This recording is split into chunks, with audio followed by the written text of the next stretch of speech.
Partie de questions-réponses autour des causes du divorce dans le mariage. Le pasteur Ange, bienvenue à Luna, répondra à vos questions. Et pour intervenir, composez donc le 06 706 32 32 à 06 706 32 32. Mais avant, le pasteur Ange, bienvenue à Luna, à 5 minutes pour un récapitulatif.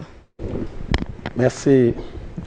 Alors, nous sommes en train de parler de mariage et divorce, autrement dit, les causes du divorce.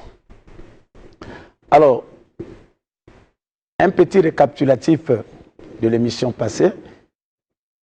J'aimerais dire que la définition la plus simple du mariage, c'est le signe de l'amour de Dieu pour les hommes. Alors, bien-aimés, le mariage dont Dieu qui a uni les bien-aimés, nous comprenons que lorsqu'on atteint le niveau du divorce, que je vais appeler un monstre, à cause du divorce, nous avons les enfants de la rue, que nous appelons par les bébés noirs, nous appelons par les Koulouna aujourd'hui. Ils font partie de toutes ces conséquences du divorce. Et il y a certaines personnes qui ont des blessures internes. Lorsqu'on parle d'un homme, il dit « je ne crois plus aux hommes ». Lorsqu'on parle d'une femme, je ne crois plus aux femmes. Parce que c'est une personne qui a été blessée dans le mariage. Et lorsqu'on l'entend parler, je ne veux plus me marier. Alors que le mariage, c'est l'une des bénédictions que l'Éternel, le Dieu de la Bible, a données. Alors, pourquoi sommes-nous arrivés à ce niveau? Il y a un problème. Nous avons évoqué le choix. Le choix du futur époux, le choix du futur épouse. Pourquoi? N'oubliez pas que le mariage, c'est l'une des institutions que Dieu a établies et parmi les premières. Et lorsque nous voulons nous marier, la première des choses, c'est revenir à Dieu. C'est à lui de nous faire le choix. Et le choix émane de lui. N'oubliez pas que le meilleur choix, c'est le choix de Dieu. Et bien aimé, le Proverbe 16, verset 9 nous dit ceci, que le cœur de l'homme médite sa voie, mais c'est l'Éternel qui dirige ses pas. Donc tu peux faire ton choix, tu peux parler, tu peux dire que je veux me marier à X ou Y, mais la dernière décision, c'est Dieu, c'est lui qui dirige tes pas, c'est lui qui doit t'orienter. Alors, en revenant dans la parole de Dieu, Genèse 2, verset 18 nous dit, l'Éternel dit, il n'est pas bon que l'homme soit seul. Et il dit, je lui ferai une aide semblable à lui, qui est semblable à toi. Et c'est quelqu'un qui a une même nature que toi. C'est quelqu'un qui a les mêmes qualités que toi. C'est quelqu'un qui a un même caractère que toi. Je suis pasteur. Le Seigneur sait qu'il y a une aide semblable à moi dans l'œuvre de Dieu que j'ai accomplie, dans ma fonction de pasteur. C'est cette femme qui a la capacité de supporter les sacrifices que, en tant que le pasteur, je suis en train d'endurcir. Et c'est elle qui va m'accompagner, qui va me donner cette aide. C'est le Dieu de la Bible. Donc, le choix, nous devons revenir à Dieu pour que le Seigneur puisse te faire le choix. C'est ce que nous avons eu abordé. Alors, n'oublions pas que si nous allons dans Genèse 24, verset 2, vous pouvez lire tout le chapitre de Genèse 24. Et la Bible dit que c'est le moment où Abraham devait chercher une femme pour son fils, Isaac. Comment Rebecca est venue dans ce mariage? Et la Bible dit que Abraham va appeler le serviteur le plus ancien, celui qui l'a servi, et il va lui donner les orientations. Il dit, ne prends pas pour femme à mon enfant les filles de Cana, mais il va lui dire, va vers ma nation. Vous comprenez les exigences C'est là où nous avons énuméré le caractère sacré du mariage. Et avant que son serviteur, le plus ancien, puisse aller chercher la femme à son fils, il y a eu un serment. Abraham a fait élever l'habit qu'il portait et il a dit de jurer sur sa cuisse. Il dit à son serviteur, c'est un serment, tu dois jurer. Tu ne dois pas mener n'importe quoi et n'importe qui à mon fils. Bien-aimé, le mariage est sacré. Beaucoup ont échoué dans la vie à cause du mariage. Parce qu'ils ont fait leur propre choix. Et nous avons eu à souligner, lorsque tu as une Jézabel à tes côtés, sache-le que le destin sera détourné, comme le roi Chab. Prenons donc cet appel. Et lorsque... Pasteur, nous allons prendre cet appel. Vous êtes en direct du 210. Voilà, il est parti. Pasteur, vous pouvez continuer. Alors, vous comprenez, lorsque vous avez Dalila dans votre maison, oui, vous pouvez vous aimer, mais sachez-le que même après 10 ans, même après 8 ans, vous serez toujours trahi. Parce que Dalila dans la maison, elle a une mission qu'elle va accomplir. Vous êtes en direct du studio 210. Allô? Oui, vous êtes en direct du studio 210. Oui, bonjour. Bonjour, une question au pasteur? Je voulais poser une question au pasteur. Oui, allez-y, vous écoute. En suivant cette émission, j'ai entendu dire le thème était les causes du divorce. Oui. Mais en suivant un peu l'exposé du pasteur, je vois qu'il va un peu dans tous les sens là. Il parle de choix, il parle de ceci. Je ne saisis pas qu'il reste dans le contexte. Est-ce que vous avez une question? Vous voulez que le pasteur s'attarde sur les causes, qu'il énumère justement les causes du divorce? Oui, mais dès le départ, vous avez souligné, le thème était les causes du divorce. D'accord, il vous a compris.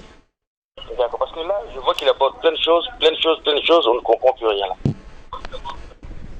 Pasteur, ce téléspectateur veut justement savoir les causes même du divorce. Merci.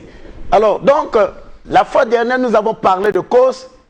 Et la première cause que nous avons énumérée, nous avons porté sur le choix.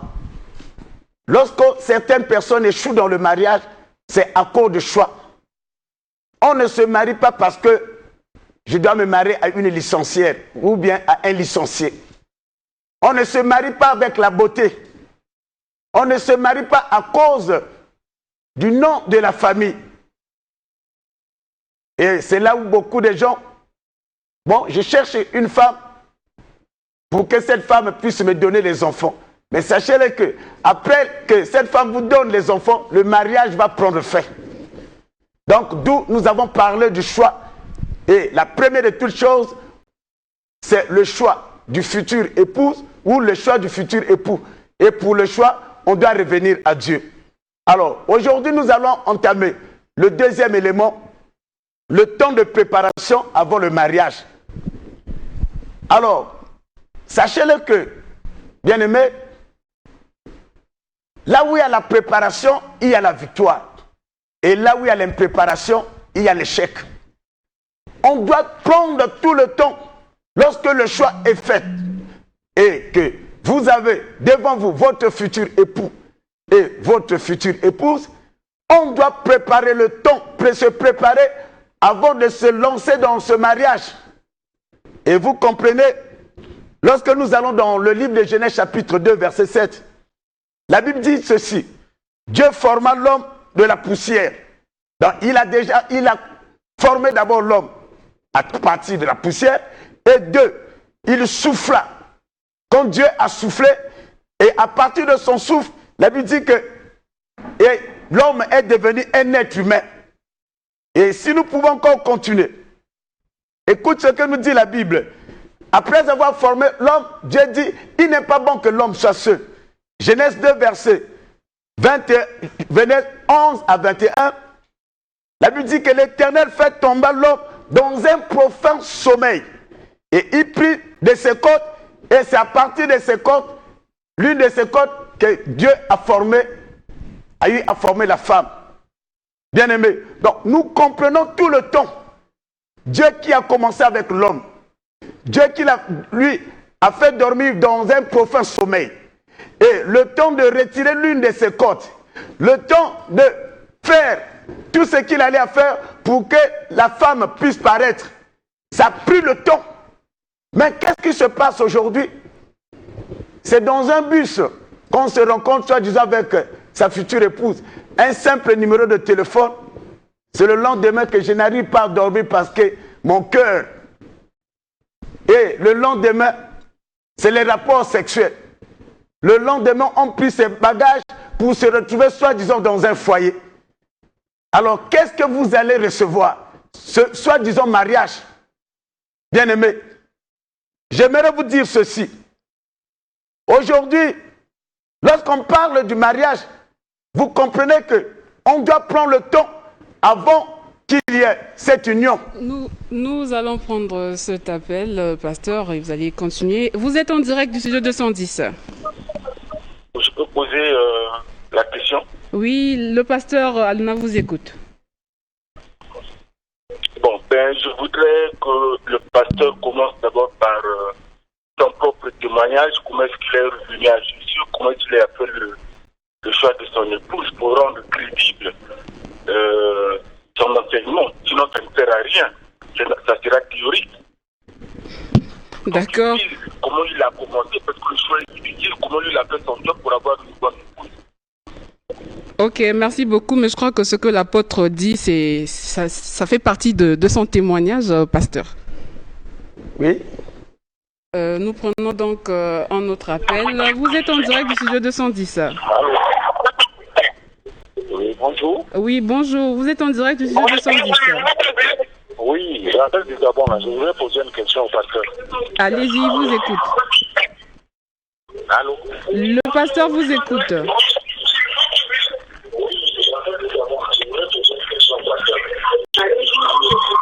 Oui, pasteur, je vous ai entendu dire que... Oui, j'ai entendu le pasteur dire que si vous épousez une femme en demandant que vous fassiez des enfants, et après avoir fait des enfants, le mariage va prendre... Oui.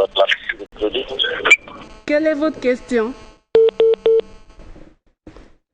Oh, il est parti. Alors, pasteur. Donc, je disais que quand on parle du mariage, et on va en arriver où obligatoire il va y avoir des rapports sexuels. Or, les rapports sexuels sont censés unir deux personnes. On risque,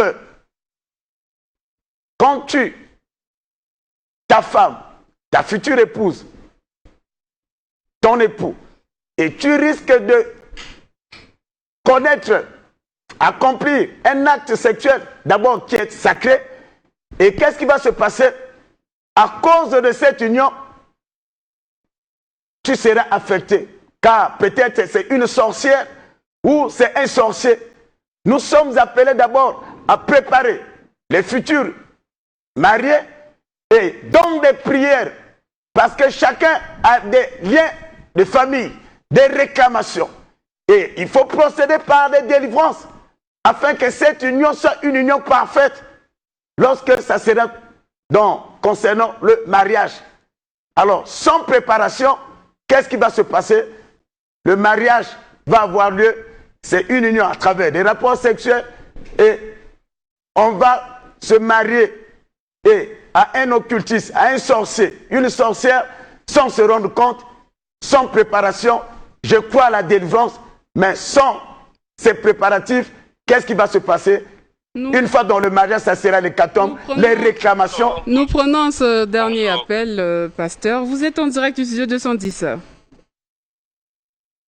Oui, bonjour, c'est M. Poitiers, j'appelle depuis Abidjan. Oui, Alors, je voulais demander au pasteur, le pasteur est en train de dire qu'il faut une préparation. Est-ce qu'il peut nous expliquer dans la Bible quand Adam et Ève se sont rencontrés, Adam a eu combien de temps pour se préparer pour connaître sa femme Ève, puisqu'il nous parle de préparation. Donc, il essaie d'expliquer à quelle étape il a eu à voir la préparation. Merci beaucoup. Il veut savoir est-ce que Adam et Ève, ils ont eu le temps de la préparation dont vous parlez. Oui, il dit. Il veut savoir si Adam et Ève ont eu aussi un temps de préparation.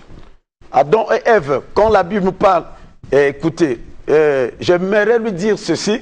1 Corinthiens chapitre 10, le 11e verset nous dit que toutes ces choses ont été écrites pour que les erreurs que nos anciens et les anciens ont eu à commettre, que nous ne les commettons pas. Donc tout ce qui a été écrit dans la Bible, ce n'est pas dit que c'est ça, c'est ce qui est meilleur. Donc les erreurs que les anciens ont eu à commettre, ces choses ont été écrites afin que nous prenions des précautions.